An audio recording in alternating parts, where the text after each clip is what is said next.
시장이 안 되면 다 할 필요가 없겠지만 시장이 될 땐 그것만 하면 되거든요. 이건 답안지 주고 하는 거예요. 그대로 하셔도 됩니다. 굳이 종목을 고르려고 노력할 필요도 별로 없어요. 제가 보기엔. 개인 투자분께 자신이 없다라면 그날 끝나고 나면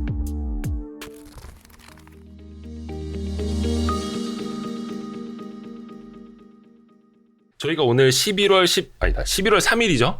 11월 3일 목요일 오후 거의 저녁쯤에 촬영을 하고 있는데 FOMC 결과가 끝난 그 다음 날입니다. 그렇죠? 맞습니다. 그날이죠, 사실은. 그날이죠. 미국 그날이죠. 입장에서 보면. 그렇죠.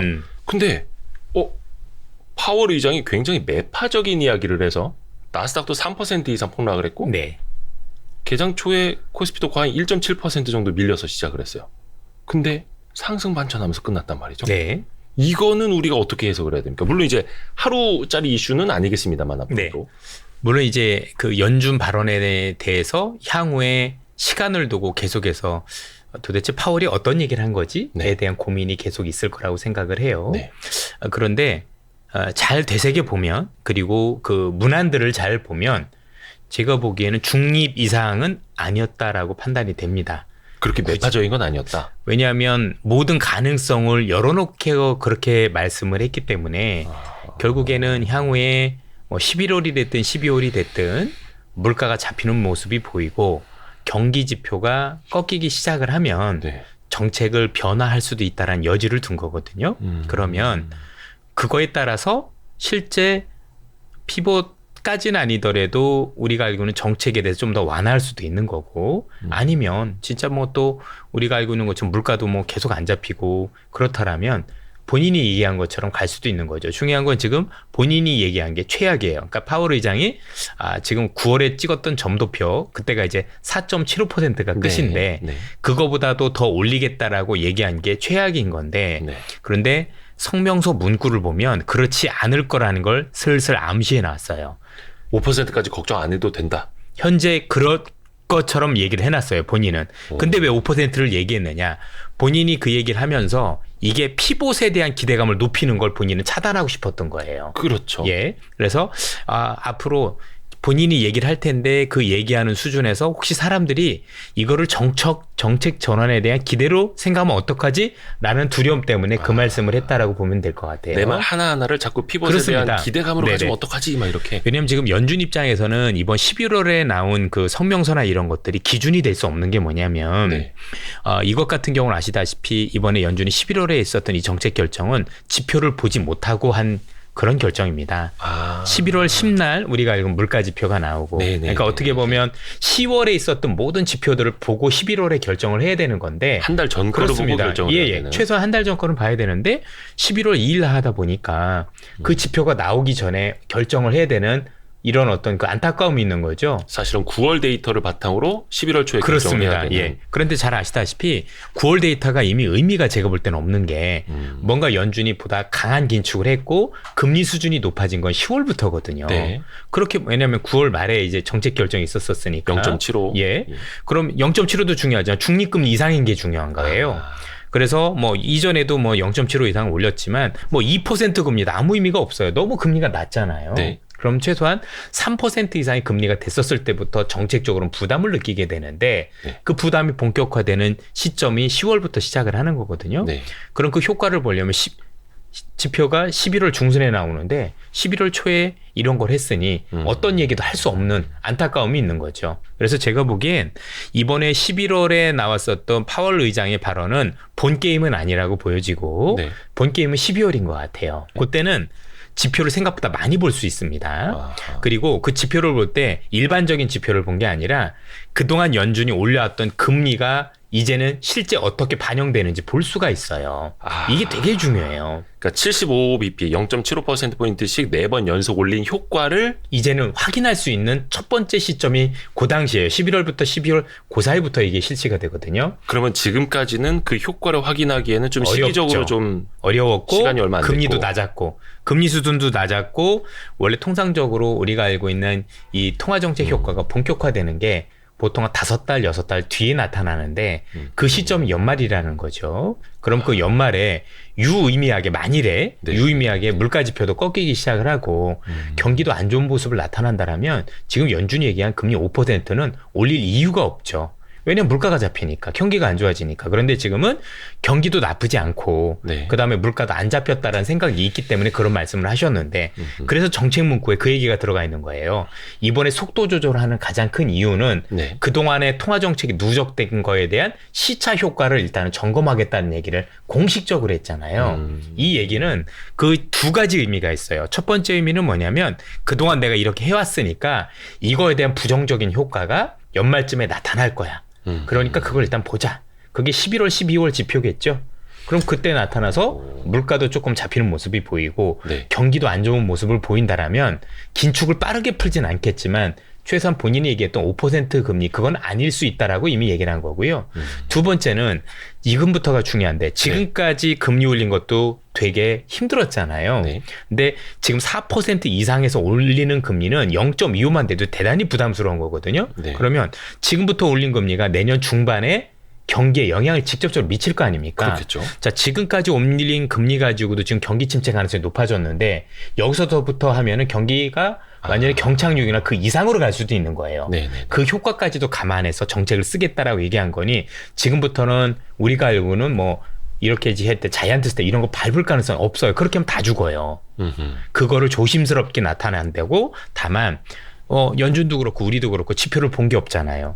물가를 꺾이는 걸 본 것도 없고, 네. 그다음에 우리가 알고 있는 경기가 안 좋아진 걸 본 것도 없고, 그러니 지금 조심스럽게 얘기할 수밖에 없는 거고, 최소한 조심스럽게 얘기했던 게 뭔가 내가 정책에 대해서 전환까지는 아니더라도 네. 이제는 통화 정책을 조금 이제 더 이상 강하게 못할 것 같고 완화적으로 하다가 어느 순간에 끝낼 겁니다라는 얘기가 나오려면 증거가 필요하지 않습니까? 네. 그 증거가 나타날 때까지 이번에 시간을 벌었다라고 보시면 돼요. 이게 보통 그 일반적인 상황이라면, 네. 정상적인 상황이라면 0.25나 0.5% 한두 번 올려놓고 우리가 이거 한번 지켜봅시다. 왜냐면 기준금리도 올리거나 낮췄을 때 그 효과가 나타나면 한 6개월은 지켜봐야 맞아요. 됩니다. 이 이야기 네. 하잖아요. 한국은행도 그렇고. 생각해보니까 그걸 지켜볼 시간이 없었던 거예요. 없었지요. 1.75, 2.5, 네네네. 3.25, 4.0까지 와 있긴 한데 워낙 빠르게 콩콩콩콩 올렸기 때문에 그럼요. 그 생각을 못했어요. 자, 등산하신 분들이 다리 운동하려고 등산하는 건 아니지 않습니까? 가서 산에 대한 좋은 경치도 보고 그래야 되는데 막 엄청나게 오르다 보니까 자기가 어떤 경치를 보고 왔는지 모르는 거예요. 이제는 한 번은 뒤돌아볼 때가 된 거죠. 그 웨이트 트레이닝 하듯이 네. 막 계단 4개만 네. 올라왔는데 막. 그러니까 여기서 속도 조절이라는 건 많은 의미가 있어요. 양쪽 다 열어놓을 필요가 있는 건데, 네. 그 속도 조절이라는 안에는 그동안 이렇게 급하게 올린 게 실제 대단히 부담스럽게 작용할 수도 있는 거거든요. 네. 그것도 봐야 되는 거고, 아니면 이렇게 해왔어도 정책이 안 들었을 수도 있는 거죠. 네. 그 양쪽을 다 보기 위함인데, 지금 제가 보기에는 오히려 정책이 안 듣는다 쪽보다는 정책이 들었을 가능성을 염두에 두고 조절하는 거예요. 생각을 해보세요. 다음번에 금리 인상 속도를 줄이겠다는 얘기 안에는 그게 들었으니까 줄인다라고 얘기하지, 안 들었을 가능성이 높으면 더 높이 올린다라고 얘기하지, 아니면 더 빠르게 올린다고 해야지, 왜 굳이 여기서 속도 조절을 얘기를 하겠어요. 그만한 의미가 있다라고 보는 거고, 다만 그분들 입장에서도 어쨌든 확인이 먼저 필요한 거고, 그 확인이 나와야 정책에 대해서 뭐 어떻게 얘기를 할 수 있는 거기 때문에, 앞서도 말씀드렸지만 지금은 제가 볼 때는 매파도 비둘기파도 아닌 거예요. 일단은 두고 보자. 그 두고 보자는 의미의 가장 큰 핵심은 뭐냐면, 내가 지금까지 했던 통화 정책에 대한 결과가 연말부터 반영이 되니 그게 어떻게 반영이 되는지 보고 다시 한번 결정해도 늦지 않다라는 의미를 담았고, 더더욱 중요한 부분은, 그런데 거기서 통화 정책에 대해서 일단 속도를 줄이겠다는 의미 안에는 내 생각엔 그래도 이게 들었지 않겠느냐라는 걸 우리한테 함변해주고 있다라고 생각이 들어요. 그리고 그게 유의미하게 들었다라면 연준이 얘기한 것처럼 5% 이상 금리는 모르겠고, 네. 그 이하로 끝낼 가능성도 높아 보여. 물론 이런 건 있죠. 금리를 올리되 빨리 내리진 않겠죠. 그렇죠? 또 그렇죠. 일정 기간 유지한다고 했으니까 그건 우리가 어쩔 수 없다고 치더라도 뭐 지금처럼 뭐 물가가 안 잡히니까 더 마구마구 올릴 겁니다, 이런 개연성은 아니라고 보여집니다. 아마 이 문구 때문에 시장이 제일 놀랐던 것 같은데, 파월이 그 기자회견할 때 네. 이 이야기를 했어요. 최종 기준금리 레벨까지는 아직 갈 길이 먼 상황이다. 기준금리 인상 중단 논의는 매우 시기상조다. 그러니까 아직 기대하지 마. 요걸 넣어가지고 시장이 어떻게 보면 이제 기대했던 사람들이 실망을 했던. 네. 피벗을 기대했던 사람들이 아직은 아니구나, 이렇게 한번 더 이제 밀쳐낸. 그래서 조금 더 이제 실망을 하지 않았나 싶은데. 근데 이게 앞서 말씀드린 문구하고 상충이 돼요. 기대하지 않을 거고 아직 갈 길이 멀면 빨리 올리면 그만인 거지, 왜 굳이 속도 조절을 할까요? 웃긴 거잖아요. 네. 그렇죠? 결국은 두 가지 다 잡으려고 한 겁니다. 제가 보기엔 지금 여기서 더 강한 긴축을 했다간 생각보다 그 부작용이 심각해질 수 있는, 단순히 경기만 안 좋은 게 아니라 실제 금융 불안까지 염두에 둘 수 있는, 그렇죠. 실제 문과 안에 금융 불안이 얘기가 나와요. 그렇죠. 예전에 경기 얘기만 하더니 네. 이 얘기가 공식적으로 들어있다라고 보시면 될 것 같고요. 연준도 신경을 쓰기 시작할 그럼요. 수밖에 없다. 대신에 본인들이 이렇게 얘기해 놓으면 사람들이 오해를 해서, 야 그러면 그것 때문에 혹시 물가를 못 잡는 거 아니냐. 즉 이렇게 되면 정책 전환에 대한 기대가 잘못 있을까봐, 살아날까 봐. 그거를 차단하기 위한. 그러니까 한 가지만 보시면 됩니다. 오늘 연준이 하고자 했던 거 뭐냐면, 자기가 잘못 얘기하면 그게 정책 전환에 대한 기대로 잘못 연결될까봐, 그렇죠. 요건 막아야 되겠다 라는 생각에서 제가 볼 때 고육직책으로 발생했을 가능성이 높아 보입니다. 그리고 본인들도 얘기를 했잖아요. 레깅 효과를 보겠다. 그 시차를 보겠다. 네. 그 얘기는 정책 효과가 좋으면 그 정도 아닐 수도 있는 거고, 정책 효과가 없으면 더 올리면 된다예요. 그런데 여기서 그럼 어느 쪽에 이 사람들이 무게를 두고 있느냐. 만약에 정책 효과가 긍정적으로 나타난다는 얘기는 뭐냐면 물가 잡히는 거죠. 네. 경제도 안 좋아지고. 그렇다면 어떻게 하면 돼요? 다음부터 속도 조절하면 되는데, 본인이 속도 조절 한다라 그랬잖아요. 네. 근데 뭐 반대로 얘기해서, 야 이렇게 했는데도 말을 안 듣고 물가는 계속 올라가고 있어. 그럼 어떻게 해야 돼요? 다음에도 0.7로 한다는 얘기를 해야죠. 그렇지 않나요? 상식적으로 놓고 보더라도. 그래서 이미 연준은 무게중심을 그동안 자기들이 열심히 금리 올렸던 거에 대한 시차를 감안하면 연말부터는 그게 효과가 나타날 것이다라고 현재 가정을 하고 있다고 보여지고, 다만 그렇게 얘기를 하면 사람들이 정책 전환 기대가 높아질까 봐 그걸 차단하기 위해서 무리수를 두지 않았나라는 생각을 합니다. 물론 이제 여기에 대한 해석은 앞으로도 계속 논란이 있을 수밖에 없다라고 보여지고, 또 네. 나오는 경기 지표에 따라서 굉장히 변동성이 커질 수밖에 없다라는 걸 감안하라도 최소한 연준 같은 경우는 이런 정도의 얘기는 했다. 저는 그렇게 생각이 들어요. 참 그 세계 경제 대통령이라는 자리, 미 연준 의장 자리가 진짜 어려운 것 같습니다. 네. 경기 경착륙도 피해야 되고, 그것도 이제 멘트로, 그리고 또 이제 기대 심리, 기대 인플레이션 같은 거 다시 이제 올라오는 것도 사실은 좀 눌러줘야 되고, 양쪽을 다 이렇게 균형을 맞춰야 되는. 사실 하나가 더 있는 게, 예. 제가 여러 채널을 말씀드렸지만 의외로 지금 환율 시장, 특히 미국 국채 시장이 굉장히 불안합니다. 예, 그렇죠. 그냥 간단하게 말씀드리면 미 국채는 지금 살 사람이 없고 파는 사람만 있는 거죠. 연준도 지금 미 국채를 팔고 있잖아요. 그걸 네. 우린 QT라고 부르죠. 네. 일본도 들이붓고 있고, 네. 영국도 갖다 팔고 있고, 아무도 살 사람이 없어요. 그러면 미 국채는 가격은 내리고 수익률은 더 오를 거 아니에요. 그렇죠. 근데 미 국채 수익률이 오르는 만큼 미 실세 금리도 같이 오르거든요. 그렇죠. 그럼 미 연준이 생각했던 것보다도 더 큰 부작용이 나타나는 거예요. 그러니까 연준이 생각하는 건 금리를 요 정도까지 올리고 싶은데, 이 국제 시장의 불안 때문에 훨씬 더 이게 오르게 되면 거기에 대한 부작용은 상상을 초월한다는 얘기죠. 그래서 지금 의외로 그런 부작용을 차단하려면 이런 무리수를 둬야 돼요. 그래서 아마도 오늘 그 나가는 시점에 따라서는 이미 어느 정도 해석이 나왔을 거라고 보여지지만, 네. 미국 시장 끝나고 나서도 너무 매파적이었다라는 얘기도 있지만 반대편에서 안 그렇다라는 얘기도 있어요.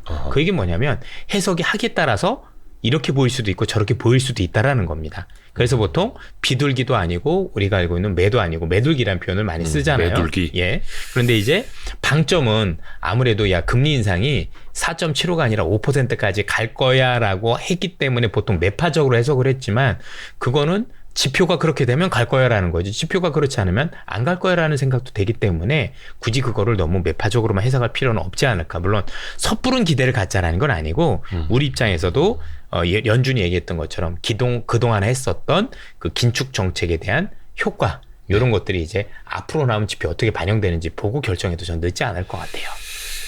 12월에 원래 12월 FOMC 때는 50bp를 올릴 것이다 컨센서스였는데, 네. 이제 75bp를 올릴 것이다라는 것도 한 30몇 %까지 네. 기대감이 좀 올라갔더라고요. 예. 배드워치 같은 거 보면은. 일단 시장은 그래도 뭔가 불안해. 50bp가 아니라 그러면 5번 연속 75bp를 올릴 수도 있을 것 같아. 일단은 되게 움츠려 있는 게 현재까지는 사실이잖아요. 그런데 예. 생각해봐야 되는 게, 지금 여러분들 우리나라도 그렇고 미국 시장도 그렇고 지금 채권 시장의 불안감이 어느 정도인지 알고 계십니까? 그렇죠. 근데 여기서 75를 한꺼번에 더 올린다고요? 다 죽습니다. 물가라고요? 물가보다 중요한 게 금융 안정입니다. 네. 자, 지금도 이 금리를 못 견뎌요. 그런데 그렇게 해서 자이언트 스텝을 또 밟아서 하게 되면은요, 요건 생각보다 예기치 못한 금융 불안으로 연결될 수도 있는 겁니다. 이게 되게 임계점에 와 있어요. 그래서 많은 사람들이 이걸 놓치고 있는데 물가 너무 중요하거든요. 네. 그런데 물가보다 더 중요한 게 금융 불안이에요. 그렇죠. 그래서 물가를 잡더라도 최소한 금융 불안이 일어나지 않는 수준에서 뭔가 해야 되지 않겠습니까? 그런 관점에서 보면 어떤 경우에서라도 12월에는 0.5는 0.75는 쉽지 않을 것 같다. 일단 0.5 가능성은 열어두되 0.5 이후에 또 시장에 대해서는 지표에 따라서 너무 많이 달라질 것 같다라고 보여지는 겁니다. 금융 불안의 임계점에 와 있다. 여기에서 진짜 어떤 선 이상으로 가버리면 진짜 시장이 못 견디고 하나둘씩. 그러니까 네. 약한 고리, 부실한 기업들이 넘어지는 거야. 뭐 나쁘지 않은 현상이겠지만 그럼요. 정상적인 멀쩡한 기업들까지 넘어질 수 있는 네. 그런 최악의 상황. 물론 이제 많은 투자자분들께서 물가를 걱정하고 계시지만 물가 걱정하기 전에 한번 주변을 한번 둘러보세요. 네. 생각보다 고금리 때문에 지금 대출하신 분들이 생각보다 고통이 장난이 아닙니다. 힘들어하시죠. 미국도 마찬가지거든요. 글로벌적으로. 그런데 여기서 0.75가 더 오른다고 생각을 해보세요. 이건 정말 재앙이죠. 우리가 생각했던 것보다. 지금도 힘들다면 여기서 금리를 0.5가 아니라 0.25도 부담스러운 거예요. 근데 거기서 0.7을 또 한꺼번에 올린다? 거의 1% 가까운 금리를? 이거는 제가 볼 땐 견딜 수 있을까요? 물가가 문제가 아니라고 생각을 합니다. 그래서 물가를 잡기 위해서라면 금리를 안 올릴 수는 없다고 하더라도 그렇죠. 그 속도는 반드시 조절이 필요하다. 그러면 이제 속도 조절의 개념에 대해서 조금 헷갈릴 수 있는데 일단은 그러면 그 이전의 컨센서스였던 연말 미국의 기준금리 4.5, 즉 12월 FOMC 때 50bp 올리는 거까지라면은 속도 조절로 볼 수 있습니까? 그렇습니다. 그것도 속도 조절이에요.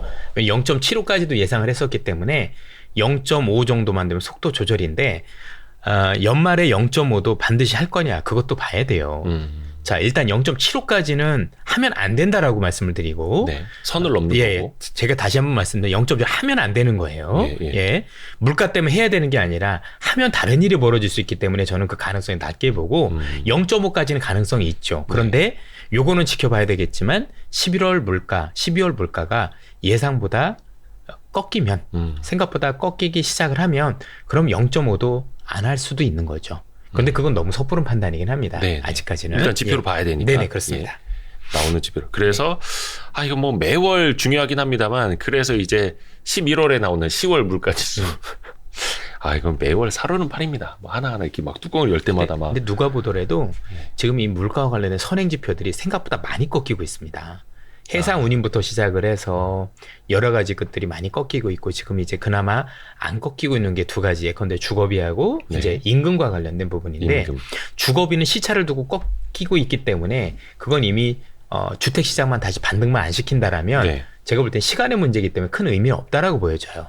그럼 지금 제일 문제가 되는 건 역시 노동시장이라고 보여지는데 노동시장이 이렇게 타이트한 건 두 가지 얘기가 있겠죠. 하나는 우리가 알고 있는 것처럼 워낙 수요가 이제 좋다 보니까 그런 것도 있을 텐데 이 수요가 의외로 좋은 가장 큰 이유 중에 하나는 뭐냐면 이것도 이연 수요입니다.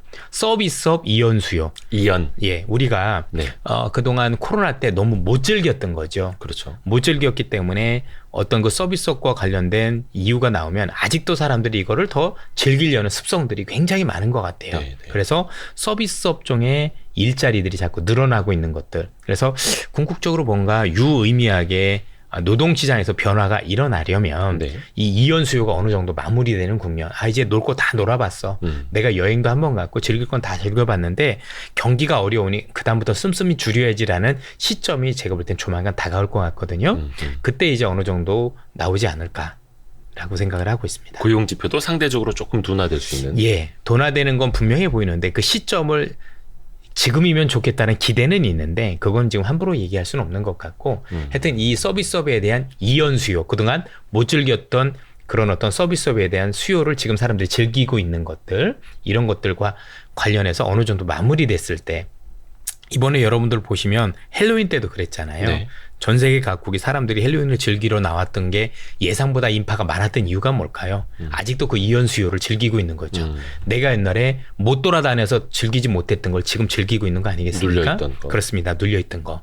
그러니 그쪽은 당연히 서비스업일 거고 그 서비스업과 관련된 수요가 있으니 거기 일자리가 늘어나고 있을 거고 그러니 아직 경기가 우리가 알고 있는 그 금리를 올렸는데도 안 꺾이는 거죠. 아마 제가 보기엔 경기가 안 좋았어도 이 이연 수요 때문에 이연 서비스 수요 때문에 생각보다 고용이 잘 꺾이지 않았을 거라고도 생각이 들더라고요. 근데 또 어떻게 보면 이제 많은 사람들이 미국의 고용이 꺾여야 연준이 빨리 좀 피벗을 하지 그렇겠죠. 않을까 기대를 맞습니다. 했던 건데 사실은 고용은 조금 더 오래 좋은 시절을 더 구가할 수도 있는 거고 그거랑 좀 일단은 별개로 떼어놓고 금리는 금리대로 봐야 하는 대신 인플레만 접목을 해서. 근데 뭐 우리가 알고 있는 그 고용이 해결이 안 되면 연준이 생각보다 정책 전환을 하긴 쉽지는 않지요. 금리 인하. 네, 예. 왜냐하면 그럼 이제 금리가 임금이 내려야 되냐 그렇지는 않습니다. 한 번 올라오면 임금은 내려가진 않고요. 좀 경직성이 있죠. 네, 숫자로 보시면 됩니다. 그게 뭐냐면 전월 대비, 네. 전년 대비가 아니라 0.2% 이하면 괜찮습니다. 근데 지난번에 0.3% 플러스 나왔거든요. 네. 그러면 임금이 올라간 거예요. 예. 자, 이것저것 물가 감안해서 플러스 0.2 이하면 실질 금리가 마이너스가 나오거든요. 그러면 우리가는 임금도 우려하지 않아도 되겠네. 이렇게 보셔도 될 것 같아요. 하나 더 봐야 되는 게 이제 노동시장 참가율인 거죠. 노동 참여율. 예. 참여율이 많이 높아야 사람들이 일할 사람이 많이 늘어나면 뭐 일자리가 많이 있다고 하더라도 네. 경쟁률이 있으면 임금을 덜 올릴 수 있잖아요. 그렇죠. 근데 지금은 참여를 안 하니까 사람들이 부르는 게 값인 거죠. 저쪽 회사 옮겨도 나 15%안 주면 안 옮길 거야 뭐 이렇게 할 거고 여러 가지 문제가 있겠죠. 아까 잠깐 그 금융시장의 이제 불안, 네. 그러니까 일정 수준의 금리 이상까지 계속해서 자이언트 스텝으로 가버리면 금융 불안에 빠질 수 있다. 그거는 굉장히 좀 위험한 일이다. 넘어야 할 선, 넘지 말아야 할 선이다. 네. 이야기해 주셨는데 우리나라에서도 지금 뭐 채권 금리가 장난이 아니고 뭐 레고랜드발 사태, PF 문제도 좀 있기는 했습니다만 자금 경색이라고 지금 벌써부터 표현을 해도 될지는 모르겠는데 이미 경색이 맞습니다. 네. 경색이 맞다고 봐야 되나요? 네. 신뢰들이 서로 없어지면서 생각보다 채권 시장이 많이 얼어붙어 있는 게 맞습니다.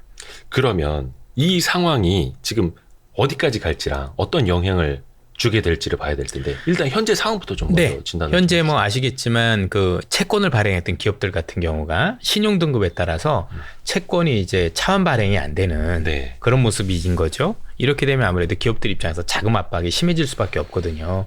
그럼 이런 것들이 풀리려면 어떻게 해야 되느냐? 일단은 서로 간에 신뢰가 있어야 될 텐데 네. 그 신뢰는 일단은 금리 인상 기조가 어느 정도 좀 완화돼야 되는 필요도 있을 거고 또 안타까운 건 이미 레고랜드발 사태가 있었기 때문에 신뢰가 생각보다 무너졌기 때문에 네. 이 신뢰를 추가적으로 찾기 위해선 제가 보기엔 정부가 추가적으로 대책에 나와야 될 것 같아요.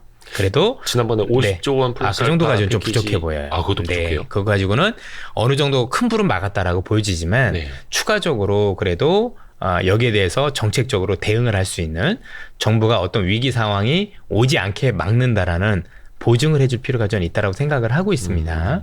왜냐하면 지금 다들 내년에 무슨 일이 벌어질지 알고 있는데 네. 여기에 대해서 정책적으로 아무런 것들이 없으면 문제가 되거든요. 네. 가만히 있어서 해결된 문제는 아니다라고 생각을 하고 이미 우리가 알고 있는 것처럼 시장에서 이 신뢰가 이런 건 선을 넘어간 것 같기 때문에 그렇게 되고 본다라면 정부가 조금 더 안정책을 통해서 네. 시장의 신뢰를 회복해 줄 수 있는 부분이 필요하다고 생각을 하고 더 문제는 뭐냐면 만약에 그렇게 돼서 이 시장에서 신뢰를 찾는다고 하더라도 네.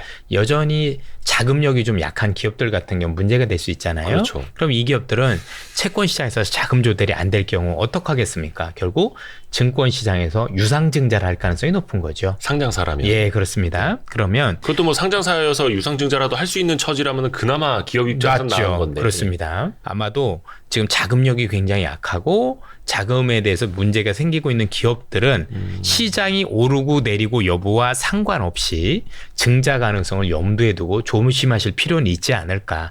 그만큼 지금은 재무제표가 조금 건실한 기업 중심으로 포트폴리오를 압축할 필요도 있는 거죠.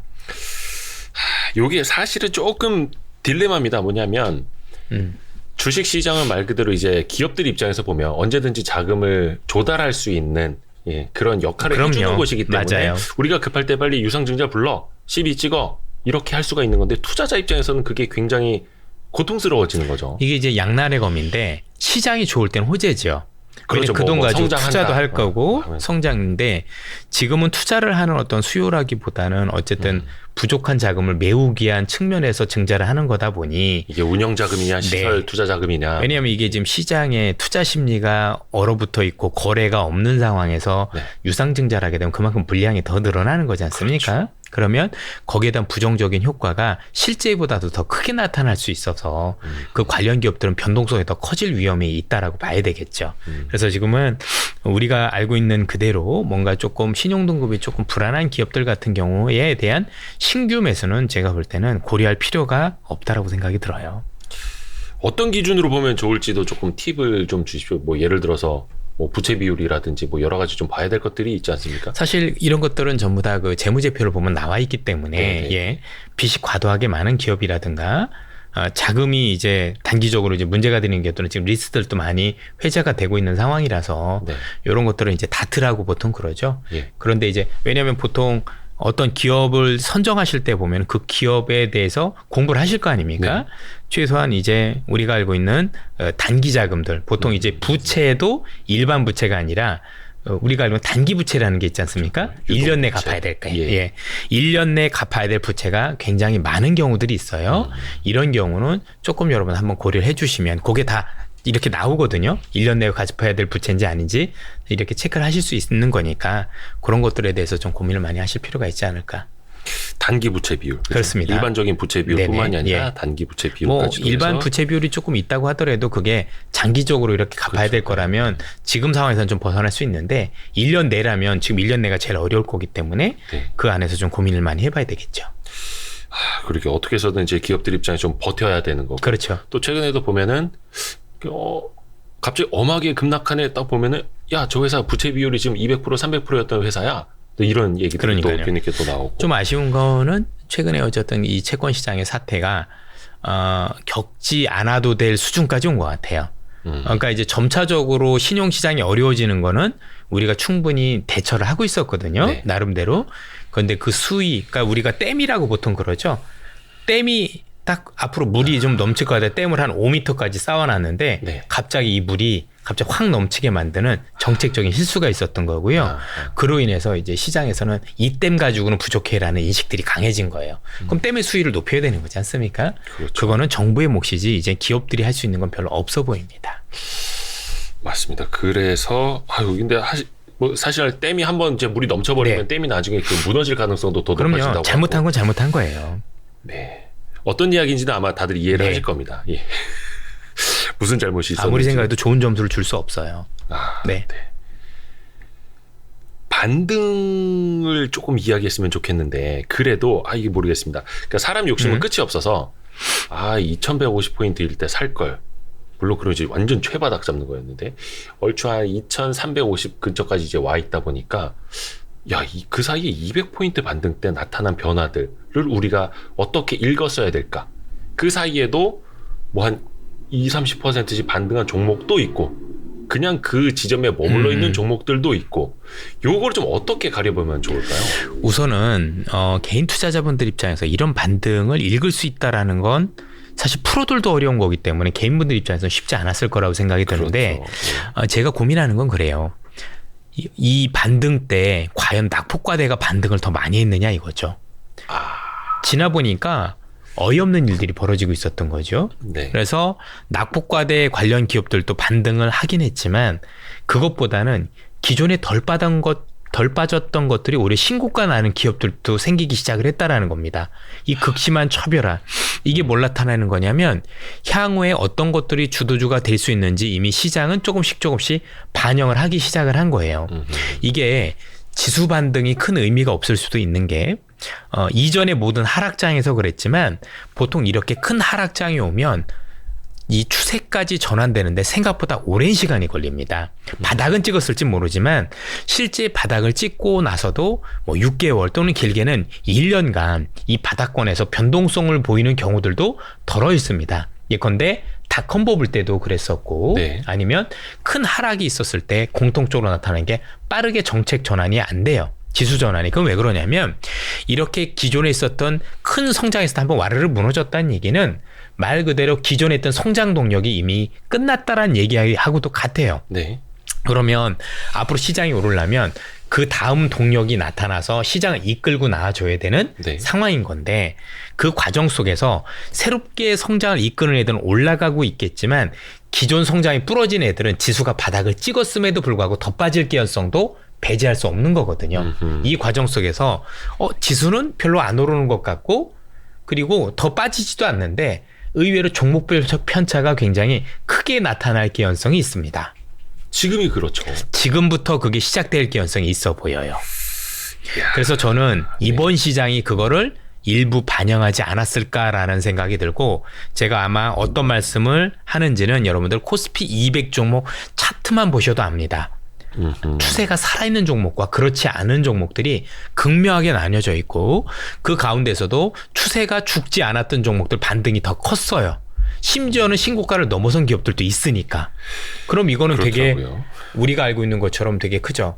여러분들이 생각하시는 내가 가지고 있는 종목, 다른 사람들이 가지고 있는 종목이 모두 다 오르는 시장은 사실은 거의 없습니다. 강세장에서도 별로 없는 상황이에요. 예전에 여러분들 중국의 산업화 과정 때문에 올랐었던 2004, 5년부터 2007년까지 지수가 1000에서 2000 갔었을 때 네네. IT 자동차 종목은 오르지 않았어요. 그땐 중후장대. 네, 중후장대. 네. 지수 더블 가도 안 가는 대형주도 많다는 얘기입니다. 또 반면에 2010년대부터 시작해서 지수가 박스권에 갇혀 있을 때 화장품이나 면세점 관련 종목은 20배씩 올랐지만 그렇죠. 또 중후장대했던 조선이나 철강주들은 많게는 80%까지 빠졌다는 얘기입니다.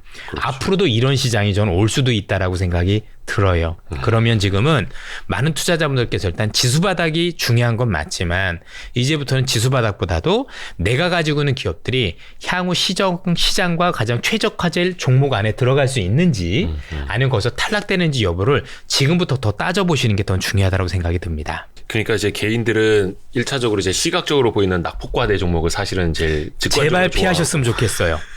그렇죠. 근데 기관들은 이게 개인들이 봤을 때 되게 무서운데라고 보이지만 추세가 살아있는 네, 종목들, 네. 막 신고가 나는 종목들 위주로 계속 달려가고 있고 그래서 이제 개인 투자자분들이 상대적인 박탈감도 더 많이 느끼게 되는 것 같아요. 전 이렇게 말씀드립니다. 만약에 개인 투자분께 자신이 없다라면 그날 끝나고 나면 외국인이나 기관이 어떤 종목 사는지 20종목이 공개가 되잖아요. 그렇죠.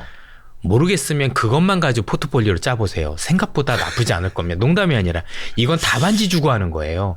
아니 기관들이 뭐 사는지 제대로 공개하는 나라가 전 세계에서 어디 있겠어요. 진짜 우리나라니까 왜 그 반대로 하시죠? 그럼요. 예.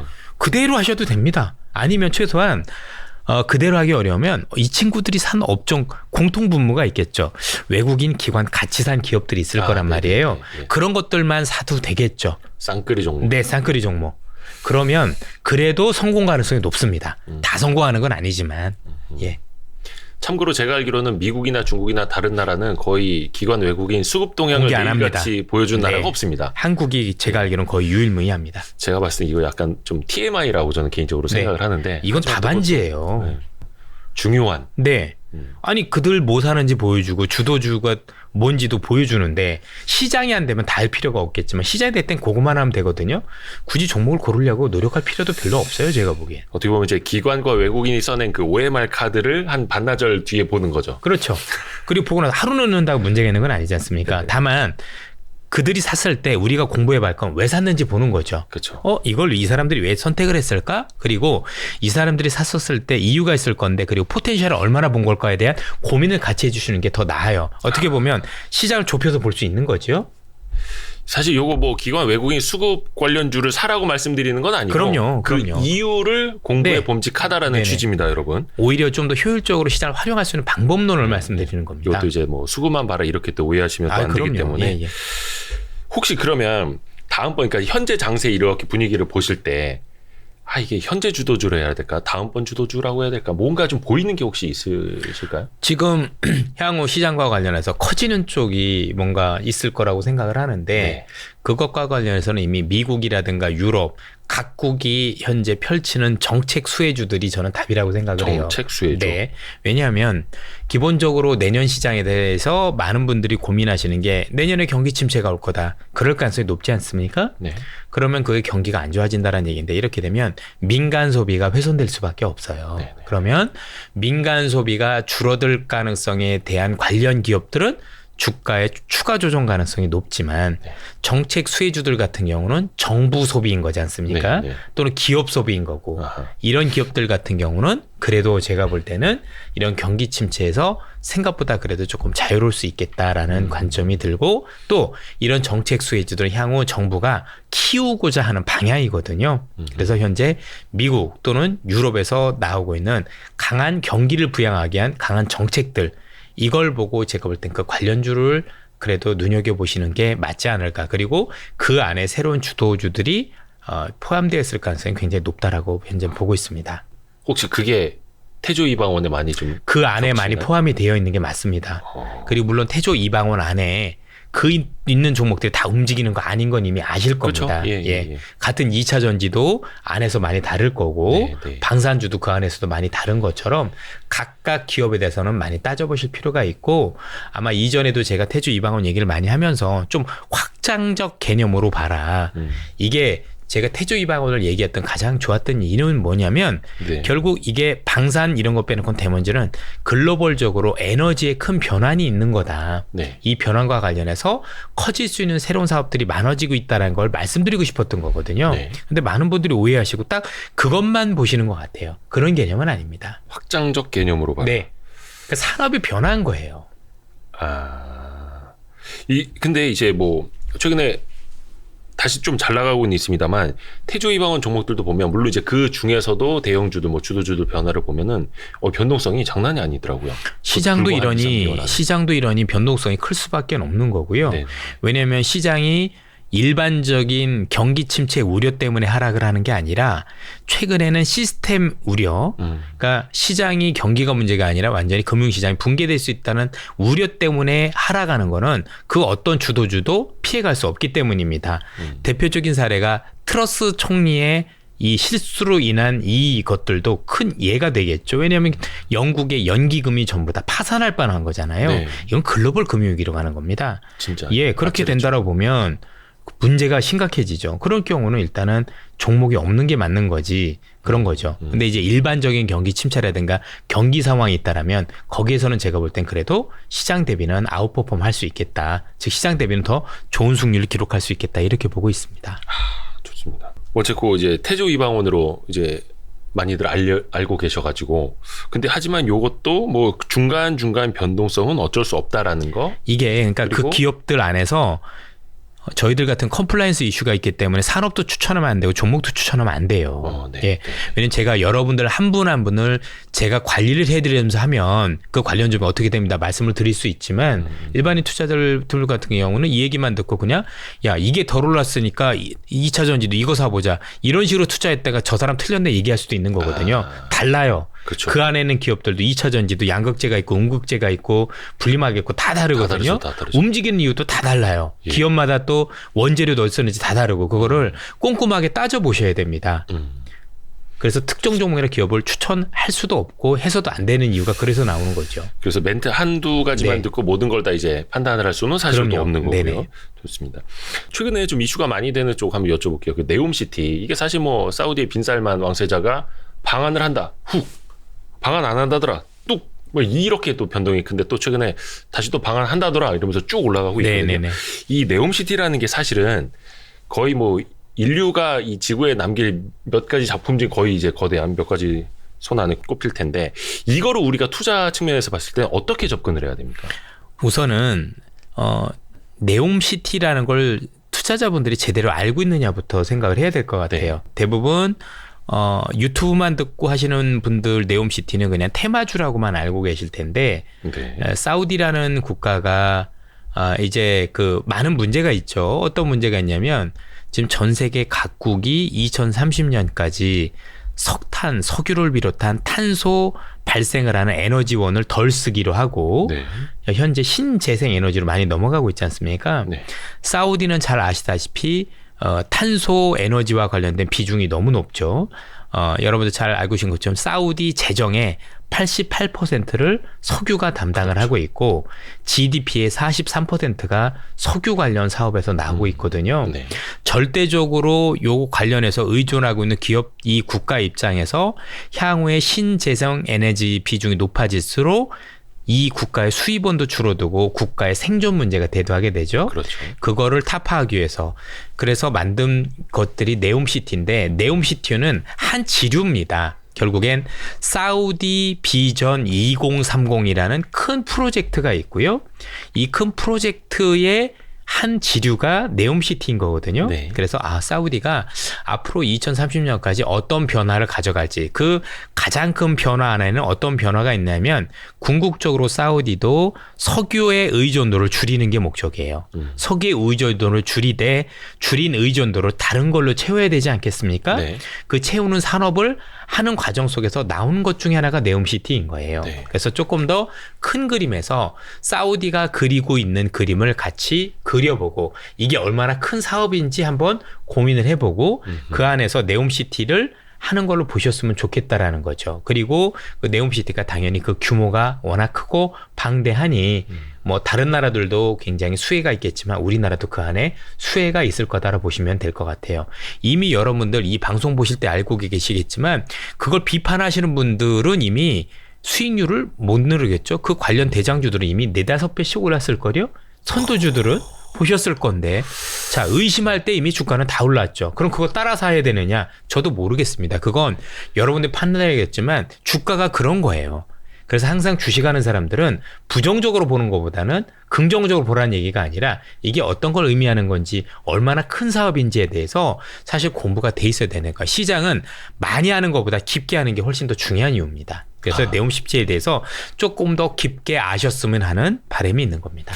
태조 이방원도 마찬가지고 네옴시티도 마찬가지고 사실 이거를 그래서 테마주 차원으로 접근하셨던 분들에게는 뭐 그냥 한 일주일짜리 이슈. 테마주가 5배가 오르나요? 네, 그렇죠. 몇 개월 동안? 그러니까 그냥 뭐 빈살만 관련된 동향 기사 하나에 사고 팔 수 있는 뭐 이런 재료 이렇게만 또 접근하실 수도 있는데 사실 그런 분들은 5% 먹었다고 막 좋아하고 10% 먹었다고 막 그렇게 하면 좋아하고 주식돈 못 법니다. 그래서 항상 뭔가 큰 트렌드가 변할 때 그 트렌드에 최적화되고 이 트렌드가 얼마나 큰 트렌드인지 아는 게 굉장히 중요한 거예요. 그래서 산업 공부를 정말 많이 해야 돼요. 그래서 제가 알기로는 지금 최근에 유튜브에서 정말 좋은 자료들이 많거든요. 네. 그런 관련해서 조금 더 학습해 주셔도 좋지 않을까 싶습니다. 그런 말씀도 좀 부탁을 드릴게요. 예를 들어서 네옴시티 관련주도 나는 테마주가 아니다. 나는 진지하게 본다. 깊게 공부했다라고 했지만 어느 순간 저게 조정을 받으면 고점 대비 마이너스 30% 이럴 수도 있는 거잖아요. 아니, 이게. 당연하죠. 많이 오르면 많이 빠지죠. 예. 그럼 개인 투자자분들은 대부분 많이 올랐을 때 지금이라도 사야 되나 하고서 이렇게 사실 뒤늦게 승차하시는 경우가 많잖아요. 그렇죠. 그럼 제가 볼 땐 그렇습니다.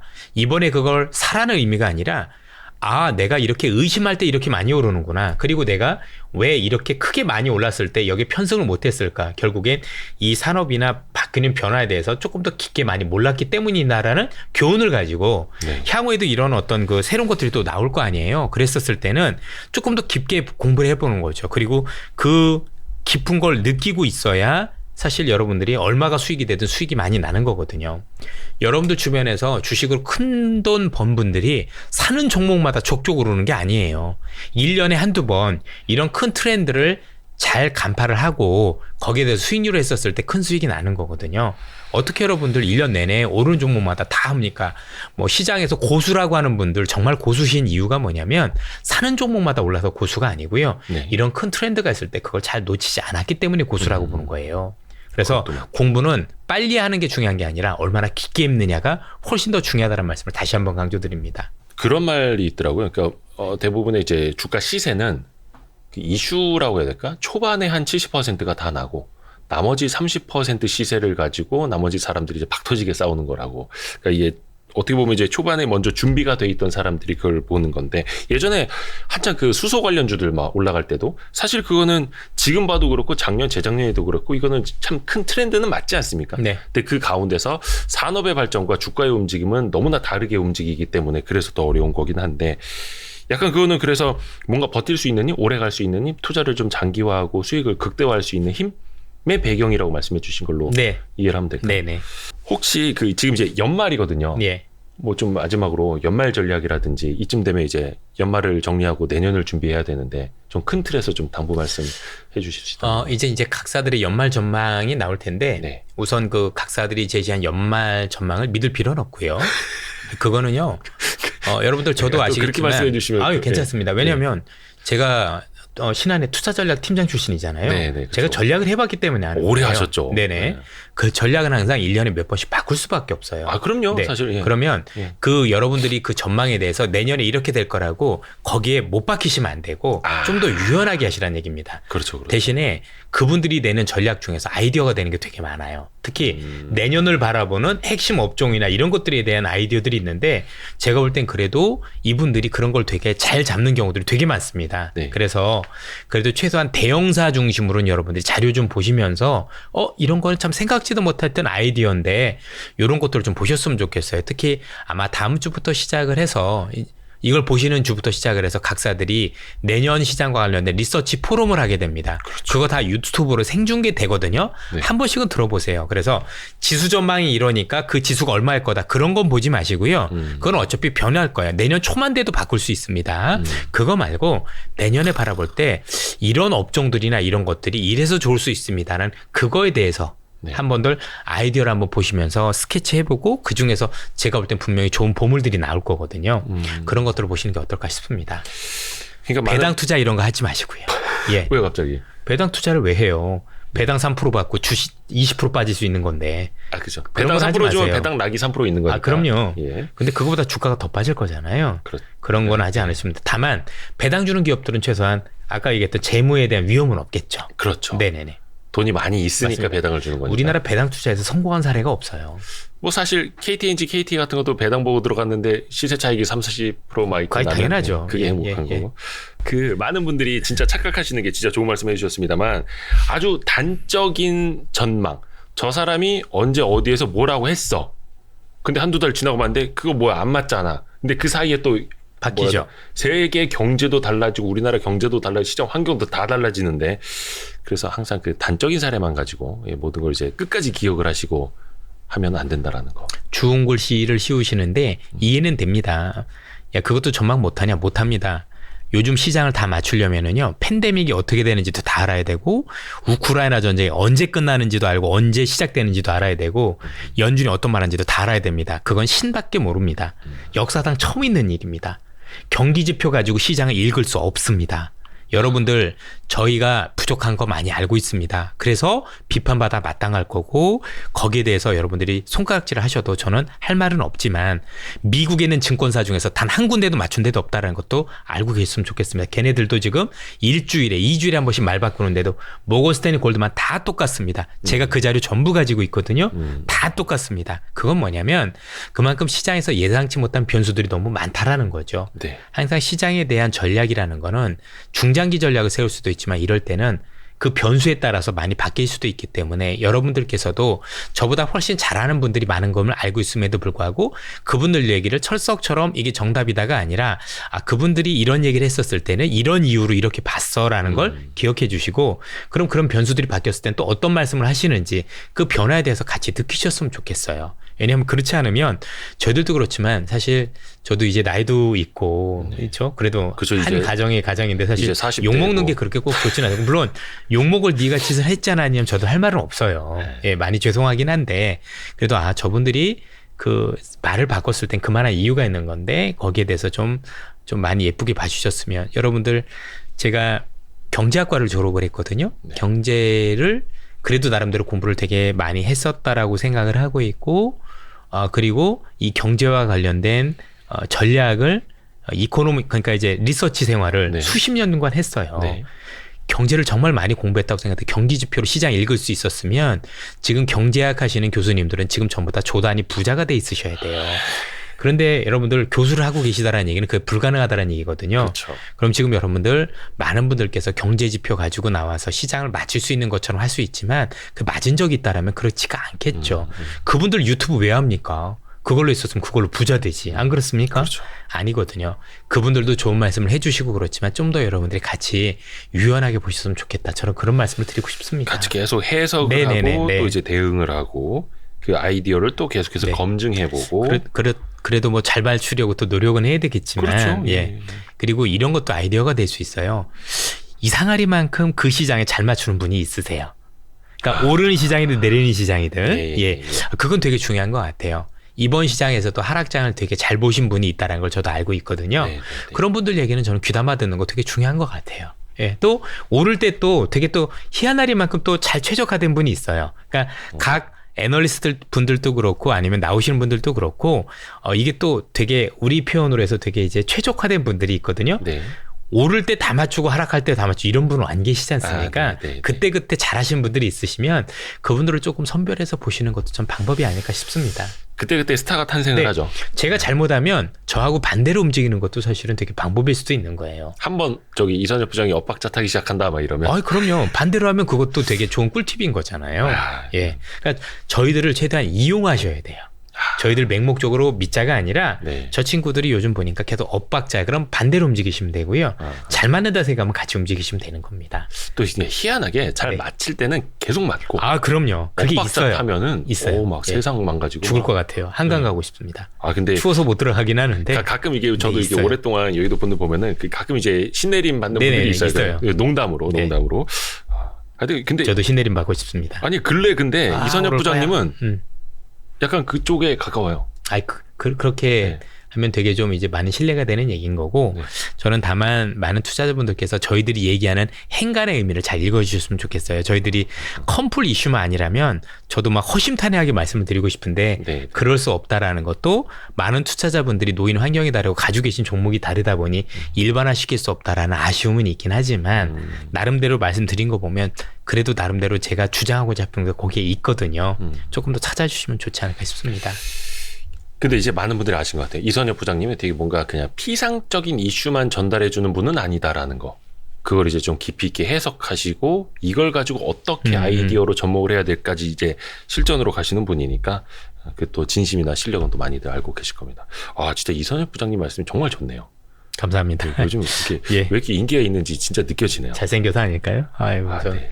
외모 요거 때문이라고. 꼭 내야 됩니다. 이거 편집하면 안 됩니다. 저는 이런 외모 부분. 때문이라고 생각하는데 이제 돌팔매들이 많이 나오는 거예요? 많은 분들이 동의를 안 하실 거예요. 아유 아닙니다. 진짜. 뭐 신한의 장동건 뭐 이런 별명이 있는 것 같은데. 네네. 아, 예. 신한의 신원섭한 모두 이제 갖추신 예. 이선엽 부장님. 죄송합니다. 또 한번 저희가 모시도록 하겠습니다. 네, 그러시죠. 감사합니다. 예, 고맙습니다. 고맙습니다. 아, 예. 고생하셨습니다. 예.